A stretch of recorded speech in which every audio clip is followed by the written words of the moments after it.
All right. Hello, everyone. Hello. Hello, everyone. Can I have your attention, please? I think we should start the meeting. Welcome, everyone, to the Anthropocene Lab. Just for people who I haven't met, I'm Beate Geisler. I'm professor in art. I think we are not doing today an introduction round, but just for the people here in the room. So we're going to start hearing from Chris Anderson about the Sustainability Office.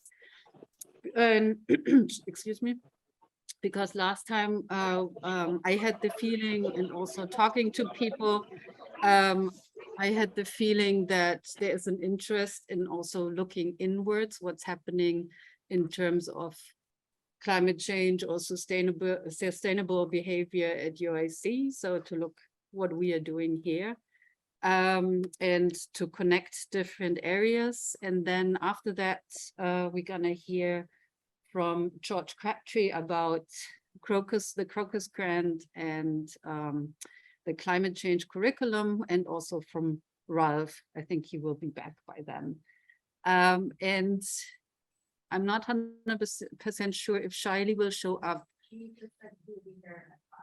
Okay, at 5. Okay, then we can see a little bit. So for people who want to stay, we're gonna look at what's happening with the website for the Anthropocene Lab. Any questions so far? No? All right, Chris, thank you. Thank you. Hello, everybody. People online can hear. Yeah, Okay. I'm gonna share the screen.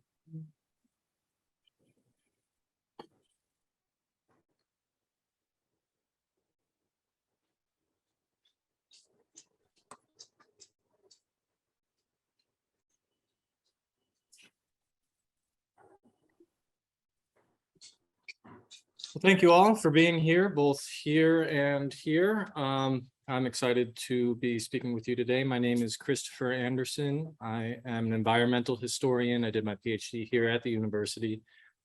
My dissertation was on environmental education in the 20th century. And so now I work for the university on our teaching and learning initiatives within the Office of Sustainability. I'm also helping with our biodiversity and green infrastructure projects.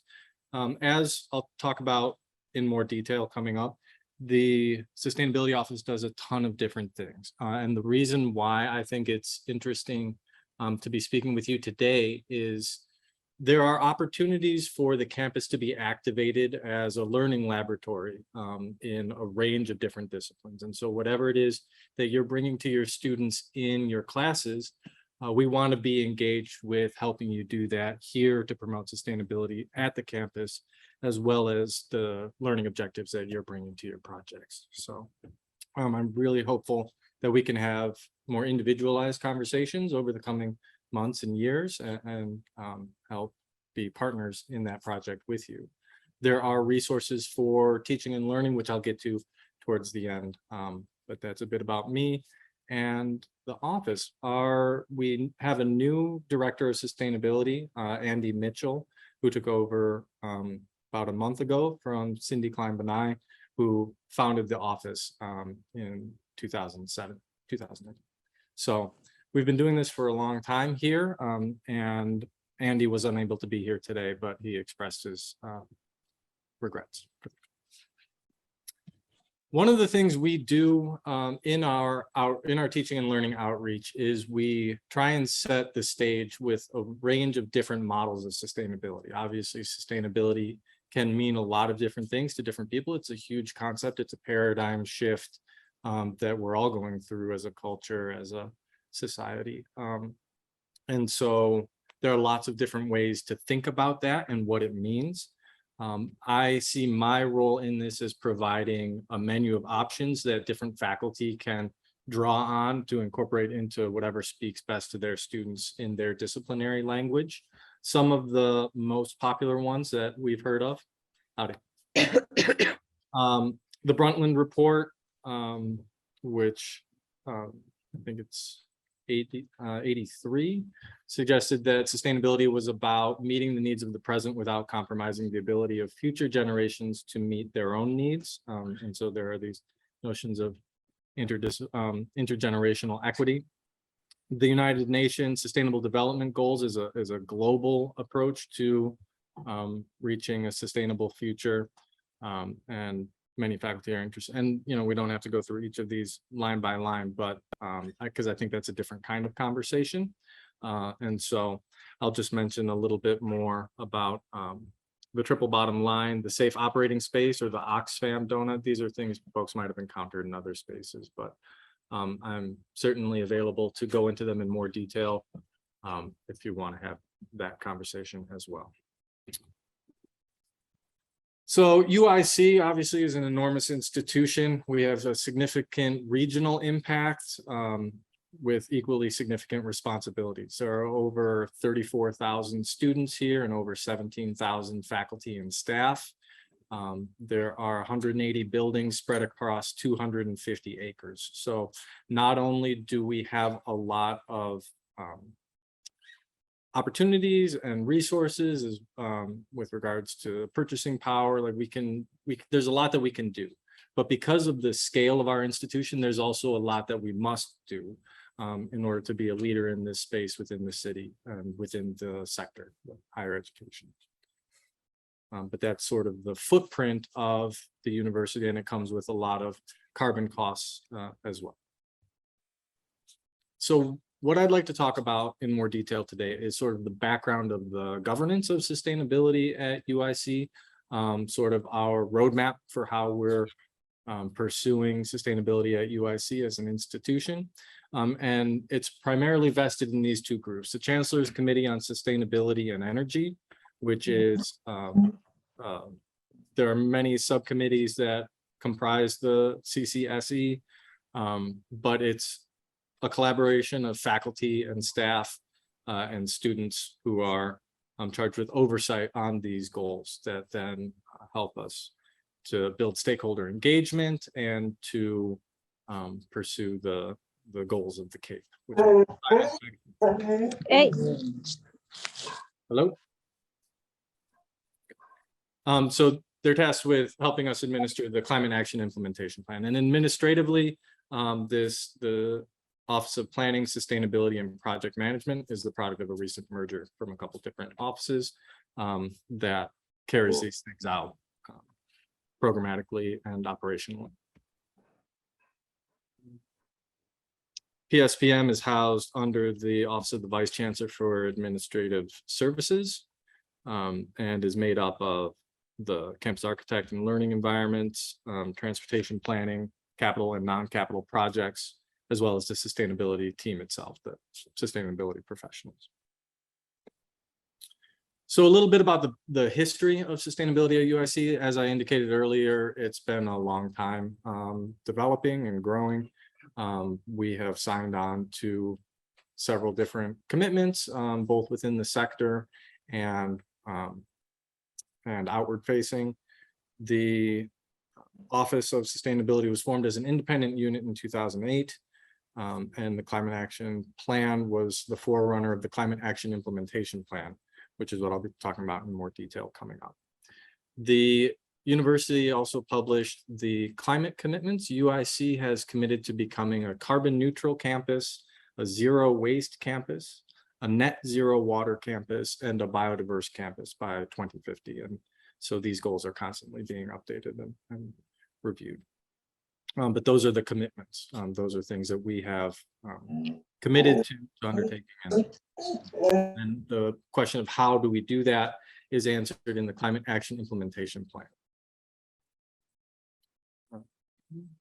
So the data from the Climate Action Implementation Plan is managed and made publicly available through the CAPE portal, which is at our website. All this information is also available at sustainability.uic.edu, and I encourage you all to check that out. And then the CAPE is comprised of 43 different solutions and 62 SMART goals that then are monitored annually and reported on. And then these are the various subcommittees and strategies of the climate action implementation. So our performance as an institution with regards to sustainability is measured and then reported to the Association for the Advancement of Sustainability in Higher Education, which monitors performance in the sector and awards certification ranking, similar to the LEED building efficiency certification. So there's a reporter status, and then bronze, silver, gold, and platinum campuses. UIC is currently a silver ASHE Stars campus, with aspirations of becoming gold in our next review, which comes up in 2024. So it's a triannual. We are assessed by these 4 different categories: academic performance, engagement, operations, and planning and administration. As you can see, operations and academics make up a great deal of the metrics by which we're judged. So what is the CAPE then? What are the things that UIC is working on? And as I said, there are 7 different strategies that make up the CAPE: energy efficiency, renewable energy, transportation, biodiversity and green infrastructure, waste reduction, teaching and learning, and resilience. I got them. And so there are, like I said, 42 different strategies. We don't really have time to go through all of them, but we do have a CAPE update to the campus that's coming up next week. So if folks are interested in getting into that level of granularity, I encourage you to sign up for the CCSE alerts, and then you'll receive an invitation to that update, and you can learn more about the specifics. What I've done for our time today is select one of the goals, one of the projects out of each of the strategies, so that you can get a flavor of all of the different sort of work we're doing. With regards to strategy 1, energy efficiency, this is strategy 1.1.1, develop energy conservation measure portfolios. This is Andy Mitchell's specialty. He comes to us from the business sector and the energy efficiency world, and so we expect great progress on this in the coming months and years. So that's strategy 1. Strategy 2 is clean and renewable energy resources. We do have some on-site renewable energy production that we do here at UIC, both through photovoltaic, rooftop photovoltaics, and geothermal wells to the east of University Hall, and also going in at the new science and engineering construction. Strategy 3, as I said, transportation related emissions. We are according to the, I think it's the, so we're a silver level bicycle friendly university according to the Union of American Cyclists, who does this monitoring and accreditation system. And so expanding cycling at UIC is one of the strategies that we take to promote carbon neutral transportation. With regards to natural resource management and ecosystem services, strategy 4, we have a green stormwater infrastructure implementation plan. And I wanted to highlight this because that's part of what's going on outside the window. Apologies to those folks who are joining us remotely, but this is at the intersection of Harrison and Morgan. There is a green space renovation happening at Behavioral Science Building that is going to incorporate rain catchment and pollinator gardens and that sort of work. Also, Arthington Mall over on the west side of campus, south of Student Center West, is our CITES certified site because of the biodiversity and green infrastructure amenities that are over there. So we're very proud of that. CITES is a LEEDs type certification for landscaping. Strategy 5, sustainable material and reduced waste streams. Food recovery and security. The food recovery network at UIC has been a very successful program. We collect food from the student centers, from the hospital, and from some of our campus restaurant partners. Starbucks here at the Arc is one of them. And then we divert that from the landfill to the Franciscan House on the west side of campus. And so we are engaged in the community in that way. Keeping food out of landfills is important for not just our waste stream reduction, but also methane emissions. And so there's a big sustainability impact from that program. Strategy 6, education and research. As I say, this is my specialty here. Faculty expertise is 614. The Teaching Sustainability Initiative is a program that I know some folks in the room have benefited from and participated in. We incentivize faculty to develop new courses or to revise courses that they're currently teaching in order to incorporate sustainability components. And so if this is something that you're interested in bringing into the classroom and you want material support to do that, we do have money available for them. Applications for the 2023 cohort are due by December 2nd. So got another month or so to think about that. And then the 7th strategy is climate resilience. Climate resilience is concerned with making sure that our campus and the community is prepared for the adaptation that's going to be required for the consequences of global climate change. So there are some ways that faculty can get involved in this work. As I mentioned, the CCSE is an organization that helps oversee this process and participates in the development of goals and metrics and tracking and maintaining progress.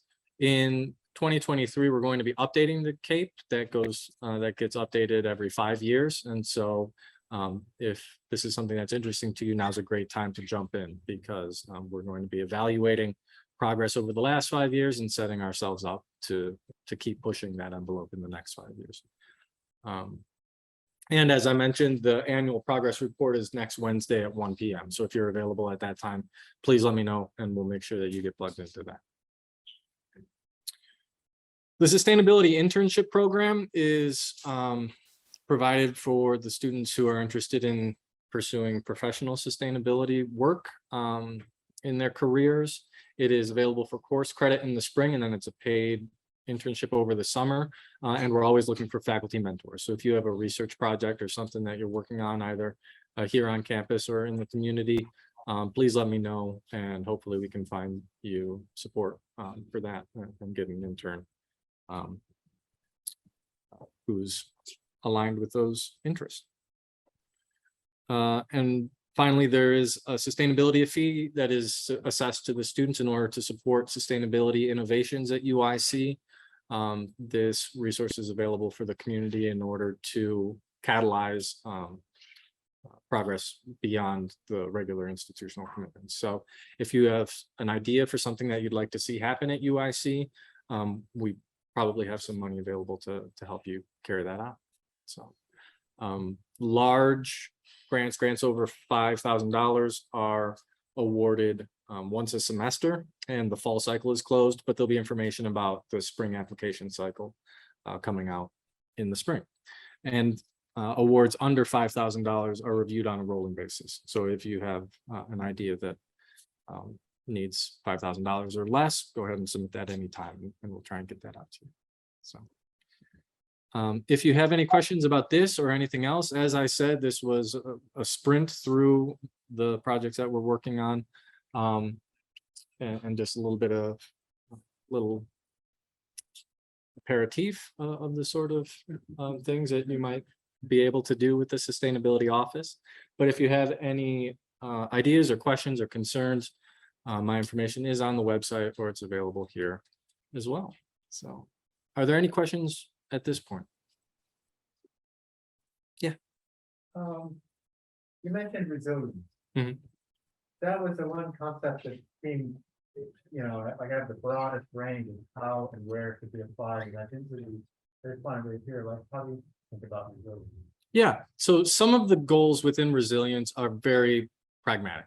Do we have backup energy at how many sites have backup energy capabilities? How many basements are insulated against flooding, which is becoming more significant? And then there are some more, there are some less, some more aspirational sort of goals about reaching out to the community and making sure that the community knows what resources are available here in an extreme weather event or things like that. So I think that this is a lot of the work we've been doing in resilience over the past year has been about defining the concept. I mean, specifically this question, like, what do we want UIC to be for our near neighbors? What do we want UIC to be for the city? How can UIC model climate adaptation in a way that helps create more resilient communities? Two questions. Oh, terrific. I'll stop sharing here and see what we got. Hello, Rachel. Hi, I'm wondering if there exist or are plans for electric vehicle charging stations in most of the parking lots, because for those of us who like drive an electric car, I've just never been able to plug in and charge while I'm at school. Thank you. Yeah, I appreciate the question. This is something that we've been talking about a lot internally, and we're working with UIC Parking in order to explore opportunities for that. So I believe there are currently some on the west side in the Wood Street parking structure, but I'm not sure if there are any over here yet. But so between CEJA and the Inflation Reduction Act, I think there are going to be opportunities for those sort of things coming down the pipe. Thanks for the question. Katarzyna? I'm sorry if I butchered that. No, you're fine. Thank you so much for the presentation. I just have a quick question. You mentioned the faculty initiative and having faculty engaged in spreading the word, I guess, putting sustainability into the course syllabus. And I've been doing that kind of on my own. Who do I contact you? How can I begin to work with you so that you know, I can kind of run my ideas by someone and get access to your materials and see? I teach language, so it's kind of like not maybe, I don't know. I find it possible, so I thought definitely. Thank you for that. We've had participants in the TSI from all over campus, and so the Teaching Sustainability Initiative can be found on the website under student experience. The assumption being that the classroom is the student's experience. And so sustainability.uic.edu, and at the banner, there's a drop down for student experience, and the TSI is in there along with the fee and the internship program. But of course, please reach out to me directly and I can talk with you about that as well. Thank you. You're welcome. Thank you. So I would have a question in terms of, is there somehow, you know, because the sustainability office is not a teaching department, right? Is there a way you need more help from us, or is there maybe I don't know, like an imagination of yours how we should be more supportive? This would be a question from my side. And also we talked a little bit about decarbonizing UIC, and I think you had an example somehow sure, where this is happening, and you said also that this would be a point where you could use the support from the faculty. Yeah, so a couple of things. So there are different models of ways sustainability is organized on college campuses. Frequently, it's housed in operations. Under OVCAS, we're an operational and administrative unit. And so it's spaces like these where we get the opportunity to interact with faculty most directly. And so that's part of why I'm so excited to be here, is because my personal responsibilities as part of the office are the academic side, but we're not an academic unit, as you say. There are models at other universities, places like Champaign or Loyola, where environmental environmental studies or environmental science schools are sort of expanded to house both branches of sustainability. And so, I mean, that would be that would be a whole structural sort of shift for UIC. So that, I mean, you asked about my imagination, and that's kind of where my imagination goes, would be a way to sort of integrate both sides of the house there. I think what you're referencing about decarbonization is there's a movement currently going on in Champaign, a student-led movement to disinvest universities and down from carbon fossil fuel companies, things like that. And so, yeah, as I say, in Champaign, that's been student-led so far. I meet semi-regularly with the head of the undergraduate student government. He is not, I mean, this is not, I think it's something he's open to, but I haven't heard a lot of energy coming from them yet around this. But if faculty do hear of students who are trying to organize around this issue, would be very interested in knowing about that. Yeah. I just had a question whether that's a metric used in that silver gold investment. Yeah, I'm not sure about that. That'd be interesting. And I'll follow up with that. You said David, right? Yeah. Yeah, if you could shoot me an email about that, I can get your names. Yeah. I'm wondering, are there any efforts by the office to go back to the neighborhoods in Chicago where students are from to expand the scope of campus sustainability? And if so, what challenges are involved in even going down that road? Yeah, so thank you for that question, because this is part of what we struggled with in the resilience working group last year, is what are the boundaries, what are the practical limitations of UIC as an institution? And so for the moment, we've been talking primarily about UIC as students, faculty, and staff. And the hospital is a really interesting example because, of course, patients come into the hospital from all over the city. And so they're clearly part of our community too. So I don't have a good answer for you on that, except to say that that's something that we're aware of. And it's a definitional question for us, is like what is realistic? What can we do? Yeah.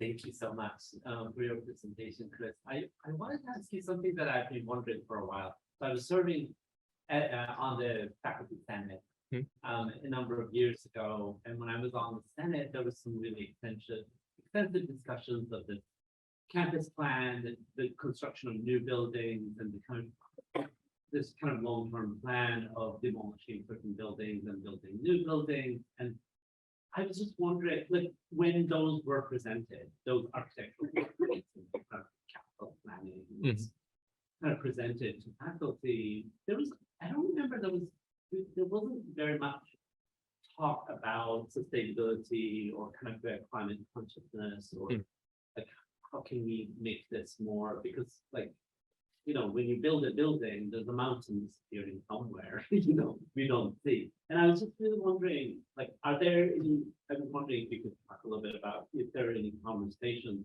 with the sustainability office. With you mentioned that the planning office, the campus architect, there are conversations going on. Yeah. Are there considerations happening in that direction? I think so. I think that's sort of the underlying motivation for pulling those offices into one an administrative unit, is so that now we meet with the campus planners, and we also are involved with the project managers who are overseeing the actual construction. And so from sort of cradle to grave, sustainability is going to start being baked into those processes a little more intentionally. Yeah. Thank you. Welcome. Thanks. I think it would be great if we could have a connection to Urbana about the decarbonization efforts they're having. I mean, if you could maybe be the point person, it would be great. Or, Sure. Yeah, I'll look into. I'll see if I can find more about that. Yeah. I do know this that would be interesting also for people. Last time we had someone from business here, right? I mean, to have a conversation around that. Yeah, I do know that we meet occasionally with the sustainability team in Champaign, and so I don't think it would be too difficult to find out more about that. I had a question about transportation. Sure. Since EVs are coming, and that's a very wonderful way to reduce carbon emissions, could the university consider putting an incentive on commuting by EV? Oh, interesting. The parking might be cheaper if Yeah. you're driving an EV as opposed to a gas car or something. Yeah, that makes good sense to me. I know right now our transportation professionals are focused on fleet, transitioning the fleet to electric vehicles. But no, that makes good sense to try and promote that scope 3 emissions as well. Yeah, I'll pass that on. Thank you. Great. Thank you so much. All right, thank you. I appreciate it. And I think we just have the setup today because we also have people on Zoom, and that's the reason we are gathering around the machines. So, George, if you don't mind, would you come in to the front and Ralph, you too?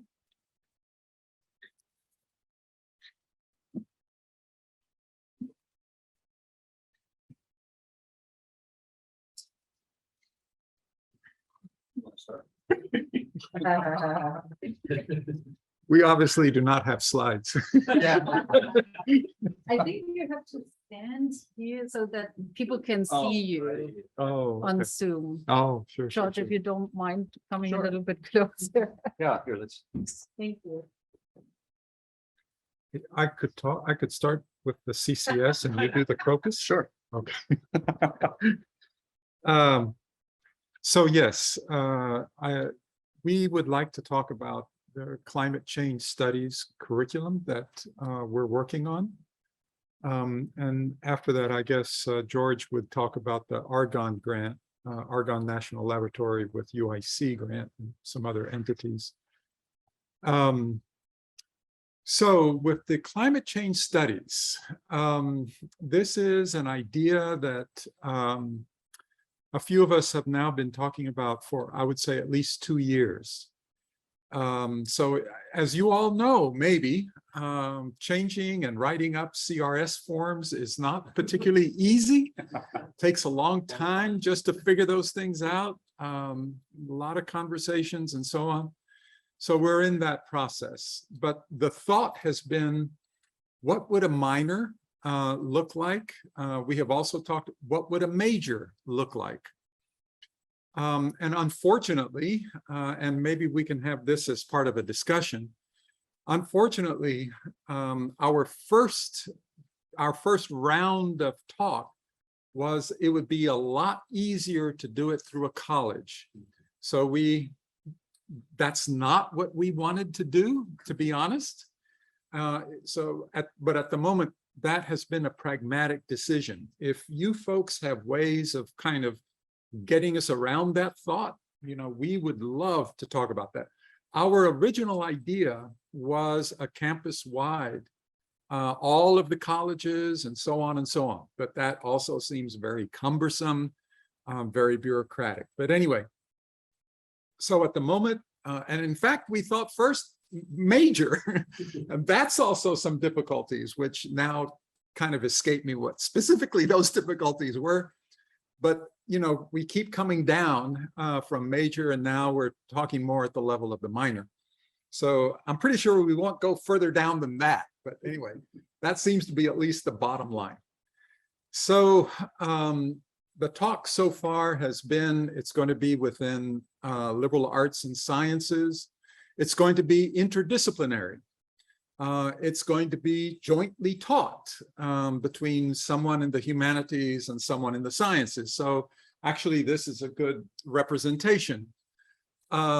George, I've never figured out what George, it seems to be in chemistry, physics, he also does all this stuff with Argonne National Laboratory as well, but certainly here at UIC. So, and I'm in Latin American Latino studies and in English, so I qualify for being a humanist, I guess.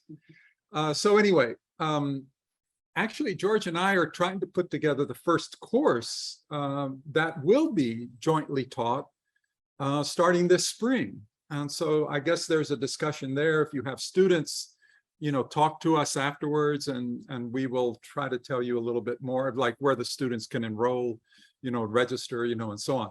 But anyway, so the point is to come up with at least 3 or 4. We're working on those courses right now, 4 or 5 courses that we're working on, which would compose the actual minor. So the discussions at the moment are a kind of like a general course, which would be linking humanities issues, social science issues, alongside the physics of climate change, for instance, alongside the political kinds of things that are entailed, alongside the economic things that are going to be entailed with climate change. So we see it as a kind of like a very broad course, and that's the one that we're going to experiment with in the spring. Then we have courses that will go on at higher levels. This would start off at a 200 level course, but then we have other courses at the 300 level, at the 400 level that we're also planning. All of them have somewhat the same shape, but they have a kind of a different focus to them. But that's kind of like a very quick example of what they would look like. Now, one of the things that has been really important to us is some sort of field work experience. So where the students would go out to a particular site or a set of sites, and they would begin to gather data. We have some specific possibilities with the grant, for instance, which we can talk about later, where the students might even be working with some of the data coming through sensors that Argonne will be setting up shortly. So anyway, there will be a fieldwork component that's also involved. So that, I guess, is a nutshell. Is there anything I'm really seriously missing, do you think, No, George? you covered it all, Ralph. Okay. You might let me make a couple of Yeah, comments. absolutely. To me, what's interesting about climate change is that it's not just climate science. It's not just bad weather. It's going to affect every aspect of life. So Ralph mentioned a few of them. There will be, for example, right now, the Rhine River, the Yangtze River, and the lower Mississippi River are so low that you can't ship a full barge on them. That means, and there will be other things for sea level ports on the sea. Sea level rising is going to cause trouble.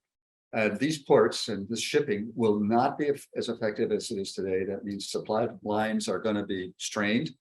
And we've already seen that for other reasons having to do with the Ukraine war, that really drives up, drives down supply, demand remains the same, and prices go up. And we're seeing a huge inflation now.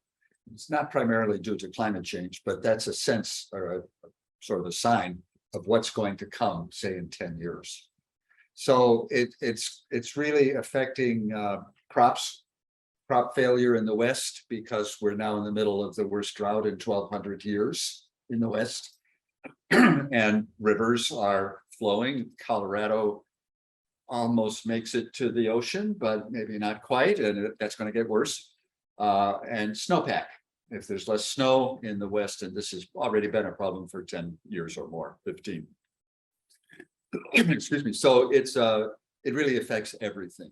And I think one of our concepts was, let's make sure that this is a course about climate change, not about climate science. They're very different. And that we want to make it interdisciplinary, as Ralph was saying, so that at the moment our courses have some interdisciplinary character.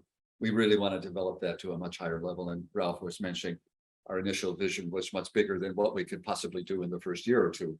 But we'd like to involve the other colleges, not just LAS. So that's the vision. And one more thing, if you don't mind, and that is that I know through my own students, there's a huge concern among students about climate change. So they are worried about the future. It won't be as good as their childhood was, and they know that.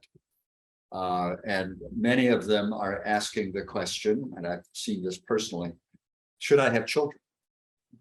because the world's not going to be, let's say, a place I'd like to bring children into. And this takes, there's a name for this, climate anxiety, which is thought to be kind of a mental health issue.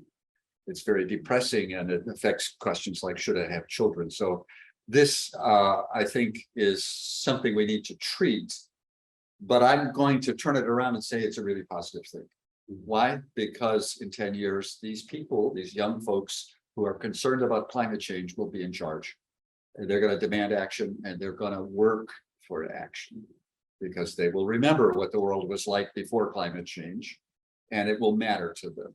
So I take that as an optimistic sign. Of course, we have to deal with climate anxiety. We don't want to be disabling people because of anxious thoughts. So I don't know, a couple more. I did have one more thought, kind of as you were speaking. Right now, I guess George and I are immersed, and this other person from Earth and Earth Sciences, Max Berkelhammer, if some of you know of him. Right now, we're immersed in just kind of constructing this first course, and so we're coming up with, specific units that we want to cover. And one of them that really interests me a lot is paleoclimatology. And it turns out that Max is really good on that kind of stuff. So that's another element. When you have that kind of broad expertise around the campus, you could get into questions of, well, so what was the weather like, 300,000 years ago? What happened to the first civilizations? And Max actually has done some work in what is now called India. There were some amazing droughts. So the monsoons were not, performing the way they normally perform. Droughts hit the area. I think we're talking about as much as 6,000 years ago or something like that. So Max has done some of this work. So it becomes very, very interesting. I mean, after a while, you can kind of come up with comparative, sorts of analyses. And of course, we also know that the planet has been enormously hot, at different times. And so, all the sorts of adaptations that you might make. Anyway, there's an intentionality to try to put everything on the table in some fashion or another, and then to open it up to all kinds of conversations and all kinds of, like I said, going out to real places, to real sites, talking to people who may know something about X, Y, Z, that kind of stuff. Anyway, that's the spirit behind the course, behind the major and the minor. Yeah, question in this first pilot course that you gentlemen are putting together, is that going to be available online? I don't know, is it? I would just like to voice, I hope it is. Yeah, that's a great idea. Particularly the way that you're already beginning to talk about the structure of the course. I'm really hopeful that it's available online and that it also is, as much as possible, kind of modular, organized in a modular fashion so that there might be excerpts and nuggets that I can teach in sculpture class. So, site specificity, material consequences. Like I hope the future other classes, other collaborators coming together, but here and now, it sounds like it would be really great to have as much access as we can to what you put together. And, if it's small, like 5-minute videos of, really significant moments of what you do. It's a great comment. And I fully agree with Ralph, and I'll have to talk that we should put it online. Probably can. I mean, that's kind of standard nowadays. So we ought to be able to do that. And to your modular comments, yes, we are planning to have the first, say, 2 weeks on one topic, the second 2 weeks on another. And maybe I can mention one more thing, which, since we're doing this impromptu, thoughts are flowing, that there will be a huge need in all the professions for people who understand climate change. And take agriculture, for example, is an obvious one. But it applies to everything. Economics, businesses are going to have to adjust. I mean, businesses are being asked now, and it's quite controversial. You must, I guess it's the SEC, you have to disclose your climate risks. And they don't want to, partly because they don't know what they are, But secondly, because that looks bad for them. And whoever's got the worst climate risks is probably gonna, suffer a little bit more than others. So it's a really delicate subject. But what is the climate risk to business? How do we need to train people who understand how to make those calculations and put it on the table. So it has that practical side. It's not just, oh, I'm worried about the future or I'm curious about the future. I got to get a job, and here's a job that's going to be good for 50 years. So why don't I do it? Courses, like whatever kind of interdisciplinary combinations there, they do need to take tethered climate science. Yes. And the key reference points there need to be constantly discussed and updated and best understandings of climate change models. And so it's not just about collaborative pairings all over the university, but a kind of orbit around climate science practice being unpacked. Yeah, absolutely. You might think of a wheel and spokes. So there's climate change. I want to emphasize this is climate change, not climate science. We don't want to train people to be climate scientists. That's not our goal. But that's the center. Yeah. And then a spoke goes out to law, to business, to agriculture, to name any business at all, any field. Yeah. I mean, and maybe here in this Anthropocene Lab, we could bring people also together. I mean, Sure. I'm saying like these feedback moments, like I'm thinking about Celeste, for example, in law. She came to the Anthropocene Lab last semester, and she said she wants to participate here because she needs language. Yes. And she needs to learn herself. So I think there could be like this mutual moments, right, where we can learn from each other. And Certainly one of the things that we're looking for are guest speakers. Oh, yeah. So that's becoming like a very, very important topic to us. Jocelyn, who is, I think I saw her name. Yeah, there she is. Jocelyn, has her expertise in business, and apparently she has some modeling, which she uses in classes. And we were thinking of having Jocelyn come by. But there's just a variety of different kinds of inquiries that we hope to engage. Obviously, Max Berkelhammer with paleoclimatology. The science part is really, really interesting. And maybe, well, we probably won't get into this with the Crocus grant, but we know some scientists who really are particularly kind of interested in modeling and the problems with modeling. So for me, one of our conversations has been, what's the relationship between certainty and uncertainty in terms of climate modeling? Well, that turns out that's obviously that's one of the major driving, issues for someone who is making climate models. So we know some people who can come in and talk to that very problem who do climate modeling, thinking of Rao, Sure. because he's talked about that before publicly. So anyway, I mean, I guess the other thing to kind of maybe introduce Crocus is that at this point, because we're involved in these larger kinds of activities, the access that we have for the minor, at least for guest speakers, is really pretty enormous and really pretty impressive, particularly in terms of the sciences. I think we can certainly use many more artists, and other folks as well who might come in, and present their materials. Yes. Well, you mentioned Celeste Hammond, and I'm developing this 3 degrees of law school on heritage justice. That's visually my way. But I have included Celeste sustainability courses within that because of the idea of like heritage, like science justice, ensuring the survival of heritage for future generations. And then I brought that in. So I mean, that's just another aspect of what's going on.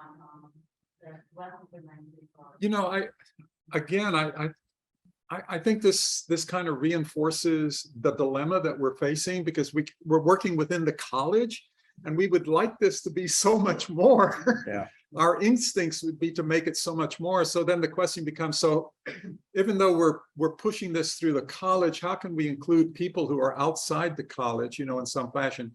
And, you know, among other, one obvious solution is that they come in as guest speakers, you know, in a variety of ways, you know, but some of the dilemmas that we're running into.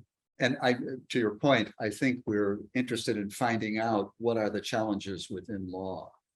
I mean, there are some lawsuits already on the books. I'm suing Exxon because they've ruined the climate for me or my family, or you have to be an injured party. I guess the lawyers know this stuff. I don't. But that's going to get much worse. I mean, we've seen lawsuits against the opioid community, let me call it. Just hearing on the news today, Walgreens and CVS are going to pay a huge amount of money because they've been accused of being negligent in dealing with opioid, you know, prescriptions. Well, that's going to happen to climate change for sure. So we need some people who will understand this. But I think at our level, we'd like to understand from some law experts. So what is this, you know, where's the meat of this? What's the real situation? How can we capture that? So there's plenty of, as Ralph was saying, there's plenty of opportunity. Yeah, well, also thinking about rights of nature stuff, which, you know, the three of you know about, which we dealt with a few years ago. You know, the Constitution in Bolivia and other places. In these new legislative things going on in Washington right now too, and regulatory as well. Right. So, I mean, you don't have to think of like the practice of law, but you know, Right. law as well, and there's all sorts of crazy things going on right now. And, you know, also the new Supreme Court case, and that to me is a fascinating Supreme Court case, you know, where the environmental interests lost for on very, I don't want to say technical grounds, but, you know, but anyway, that just raises the dilemma of the possibility, you know, the reading of the Constitution, which is how that case kind of came into being, a particular reading of the Constitution, and then the difficulty and the impact that that has on environmental issues. And for me, it raises the whole question of how outdated is the Constitution, you know, which we're not going to get very far if we talk to Supreme Court justices about that, but we can talk about that within a classroom.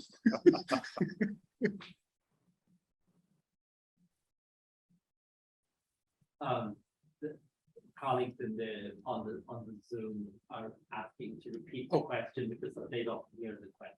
Oh, okay. You know, Okay. Good point. Yeah. Would you guys like to talk a little bit about the crocus Sure. grant and the Argonne laboratory connection? So it's the crocus, and I wish I could tell you what it stands for. The first C is community. Crocus, community research, and you can make up the rest. But the idea is the following. Cities take up something like 1% of the land mass.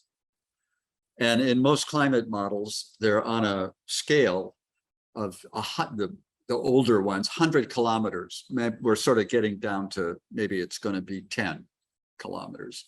That's huge. Cities don't even appear. So, and if you think of where is the CO2 coming from, it's coming from cities and urban areas and transportation and factories and things like that. So it's a really important part of climate change, which is so far being, let's say, underserved. And the other fact is that now in the United States, 80% of the population lives in cities. So if you want to know about the effect of climate change on people, it's cities. So those are the two driving forces, I think.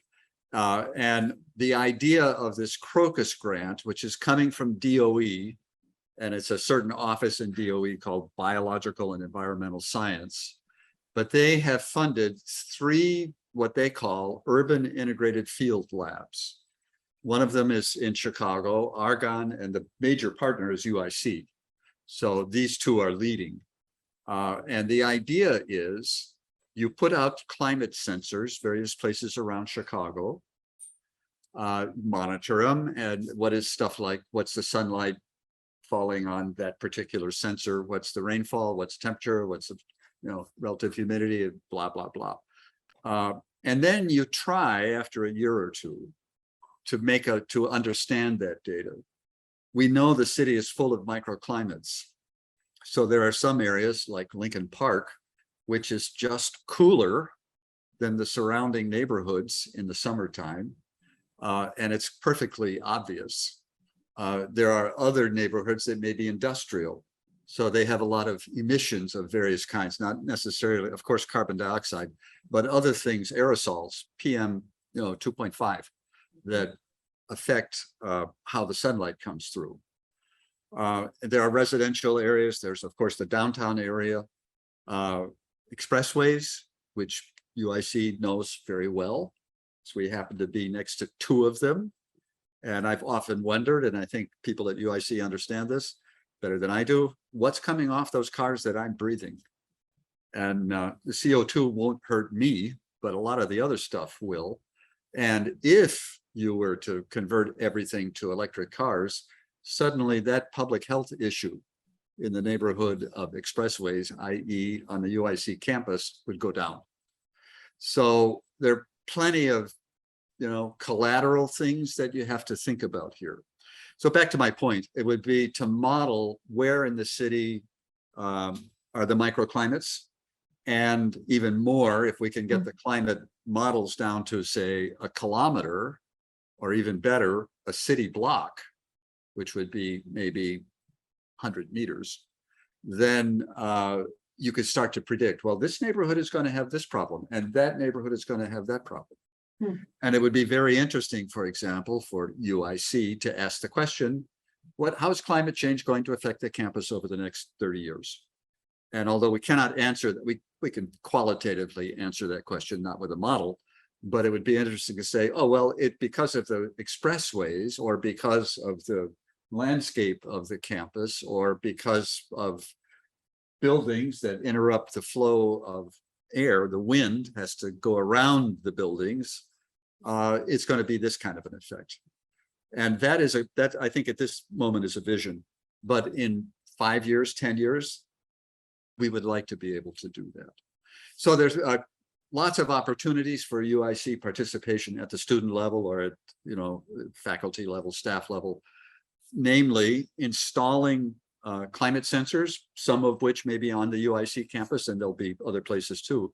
But somebody has to monitor them. Somebody has to make sure they're working, check them every day, and take the data out somehow, which would be done probably automatically, but that's an IT question we have to worry about. Then you have to display that data, and things like the visualization lab in College of Engineering would be a place where you could display it in a really meaningful way. And I know from my own experience, if I look at something that's displayed in a compelling way, thoughts come, ideas come. Oh, maybe we could do this, that, maybe, but this, that, and the other thing. Whereas if you look at a sheet of paper, you just can't do that. So there's plenty of opportunity for UIC student involvement. There are also underserved neighborhoods. So the Crocus has identified 3 of them. One is the Puerto Rican community on Division Street, which Ralph is very intimately involved with, and they are very organized, and they very much want to be a part of this program. What can they do? What can they learn? The other 2 are Woodlawn, which is near the University of Chicago, and Chatham, which is a little bit farther south and west, I think, where there is chronic flooding. Why? Because it happens to be low, just it's in a basin, or maybe it was built on a swamp or something. And when rain falls in Chicago, it goes into the sewer system. And because Chatham is low, it flows through the sewer system to Chatham and comes up out of the basement drains. So this is a serious problem. It's obviously a climate related. So those are the underserved communities that we're dealing with. And the idea is to treat them as full partners. So have them involved from the very beginning. This is what we're going to be measuring.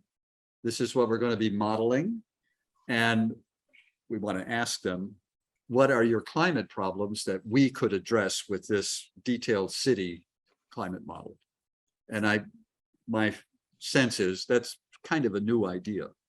Of course, environmental justice is now in vogue, And it's very consistent with the environmental justice sort of momentum.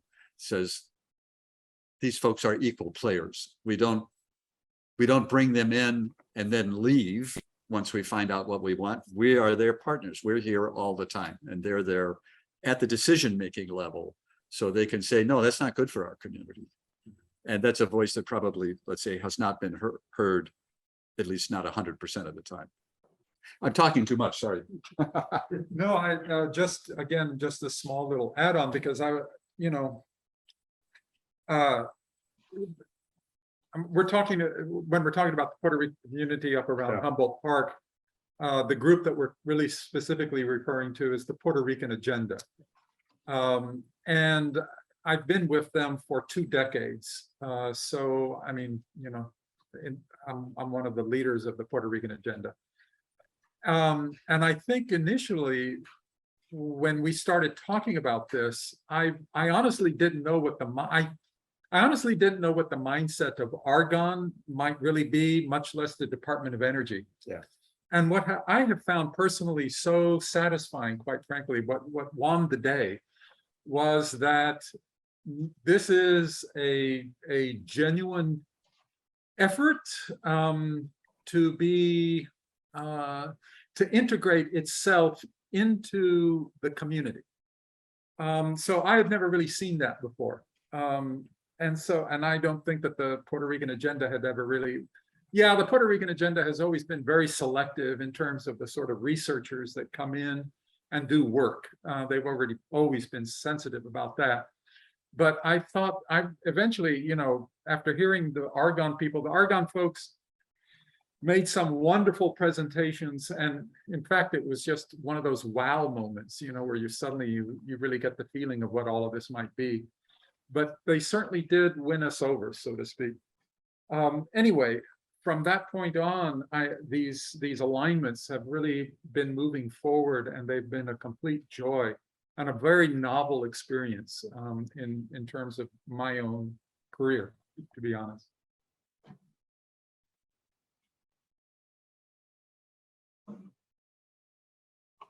So are you looking for students helping you, or will there be a call for students? So the kickoff meeting is actually next week, where we're going to get all the participants together. And there are other universities also involved. Northwestern University of Chicago, city colleges are involved, Chicago State, a few others. Get them together in one room and start to make assignments. Here's what you have to do. Here's what you have to do. And it would probably be a month after that, which means January, when you might start to hear, we'd like to have some students who can, do these jobs. Yeah.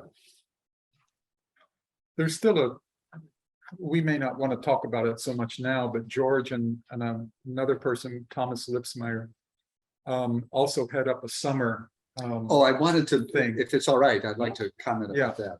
Because that definitely is a matter of recruiting students, yes, with honorariums. So for 12 years now, we've had a 2-week summer institute called SISE, S-I-S-E, stands for Summer Institute on Sustainability and Energy, where we talk about energy problems. Before 2 years ago, any energy problem was fair game, and there are tons of them you can think about. Our goal was to educate people to think about energy as, let's say, ordinary citizens and not as experts. So we translate everything to common sense language, and we teach critical thinking. The first, and you guys all are aware of this, but maybe the first principle is, I just heard something. Is it right?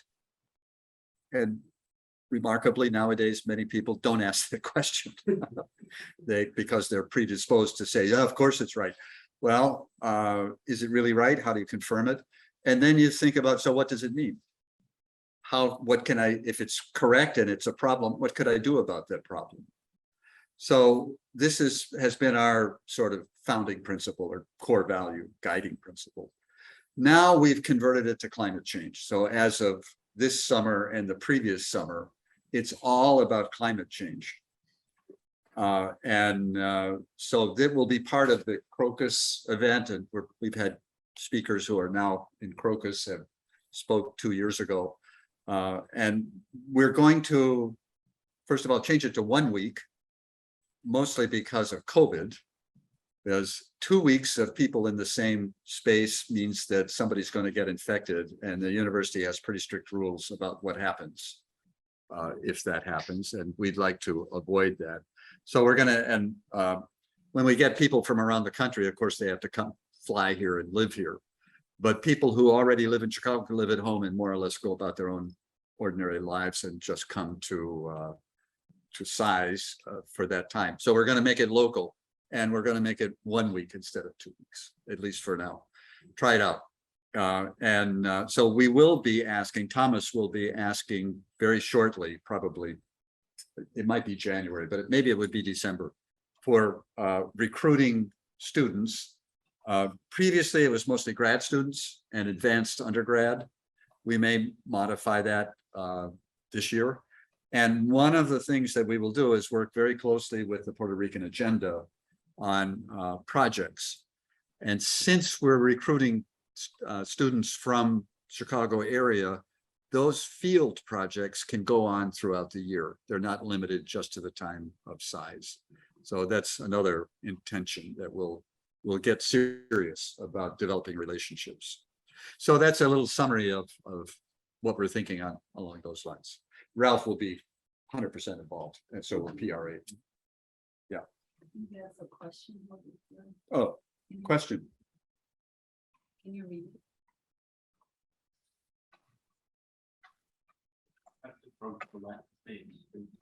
At the top one, maybe start with the top one. Yeah. I'd appreciate a moment to see the people in the room. Well, I hear that people in the room are posing questions, but don't have an idea how many are there. Well, that's the last one. What is the name of the group? We're all wearing Oh. That- Oh, sorry. What is the name of that group for summer and climate change?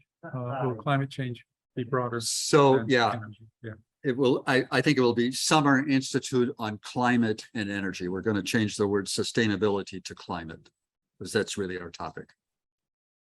Thank you.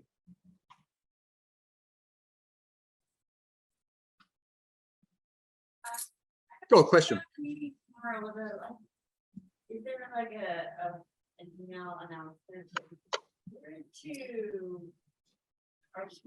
For sure. So that's coming. So there's a draft out. Thomas has a draft already. He circulates it to a lot of people to, get input, but it may come in December. It may come in January.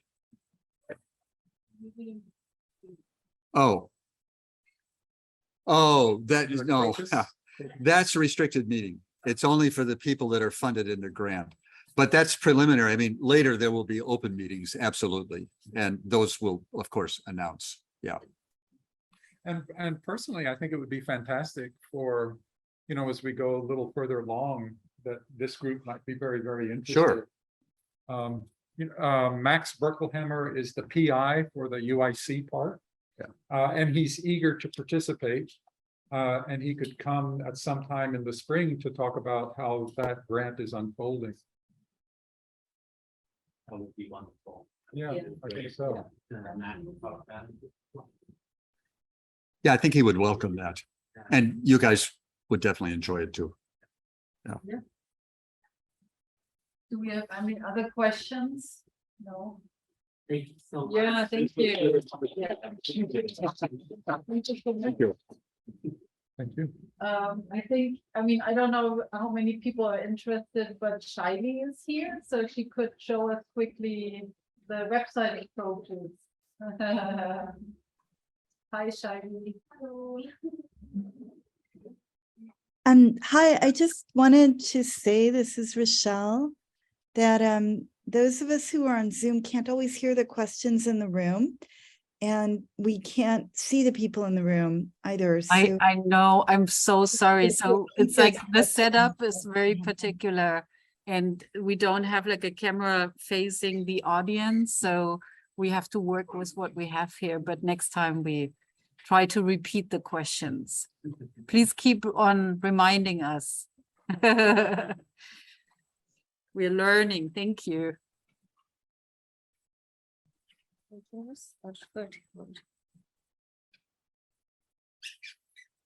you need something?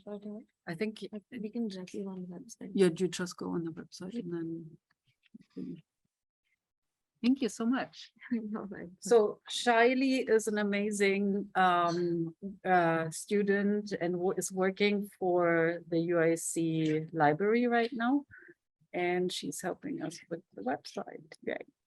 And she's working very closely with Caitlin as well. So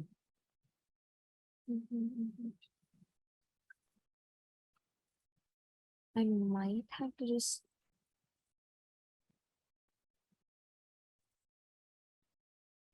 Should I use my laptop to show it? I think we can't switch it, is it? Okay. I'll just use my laptop to just send the link over here. Okay. So we can enter it. Yeah. Great.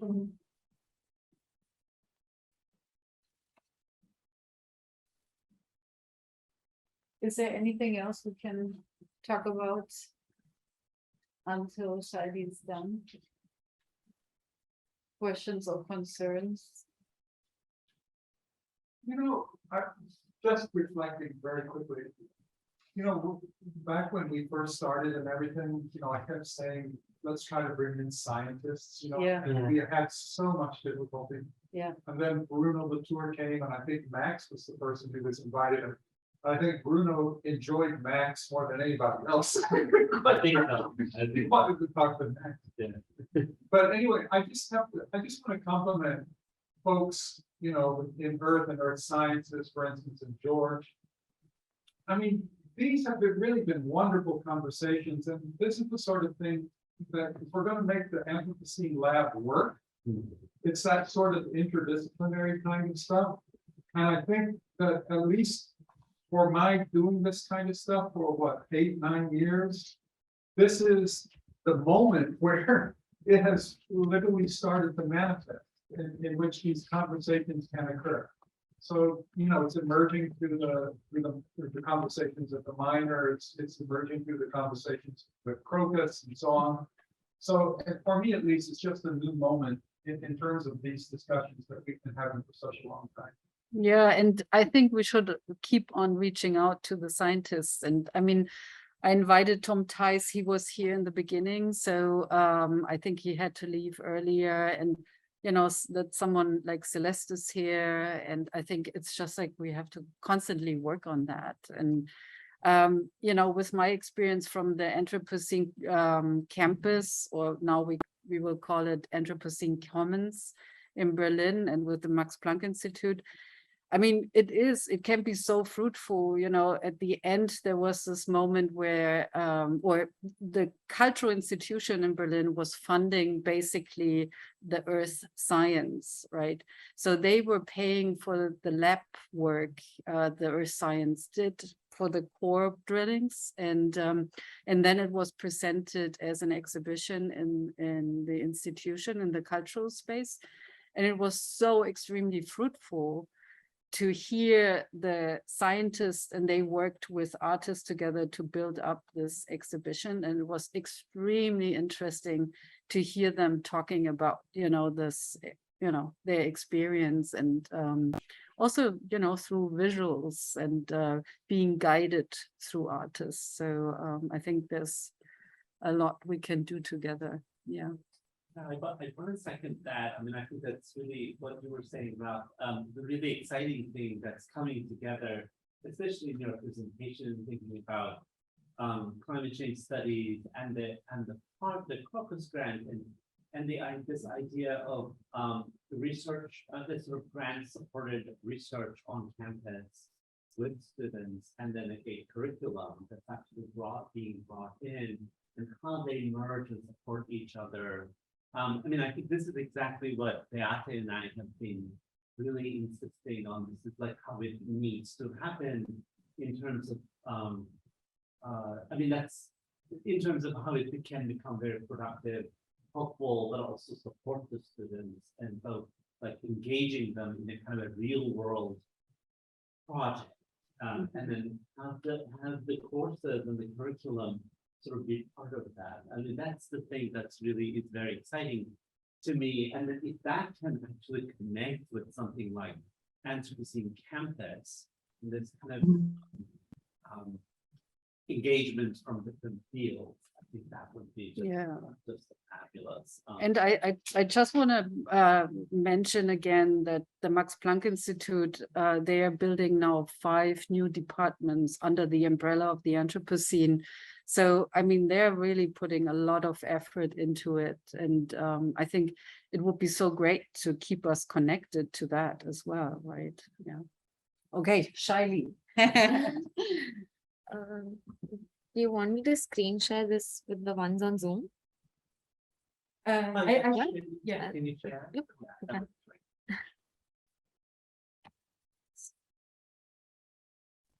Is that the way? Or she, yeah. It's Okay. shared. Can you ask the people on Zoom if they can see it? Okay, sure. Yes. Oh, wow. Great. So I'm currently still building the website. This is what we've come up with. Thanks to Josh and Oscar who also worked on the design with me. And so that's our logo and that's the website. And we have the sign up form right here. Simple and easy. So it's just supposed to be filled in and we get all the details. And other than that, the about page is ready. Yep. So here we have a little description about us. And after this, still adding like the projects page and archive. So that would also connect the others. I'm currently still building it.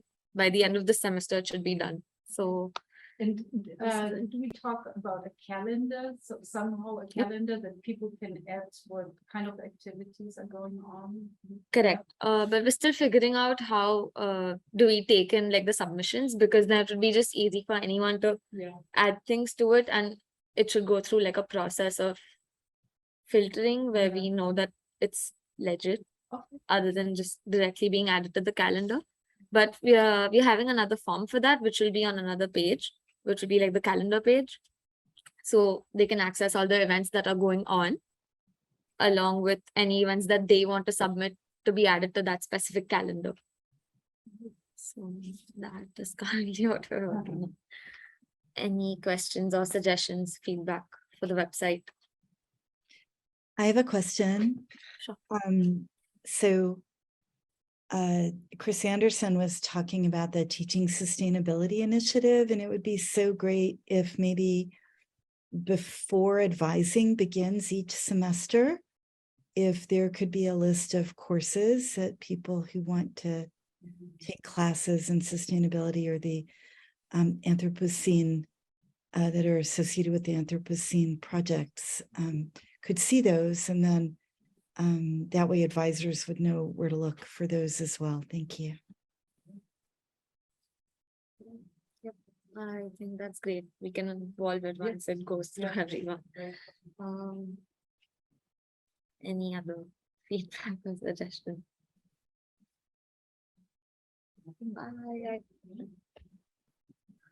Yeah, we're also we circulated an Excel sheet that was actually Margarita's suggestion from last meeting.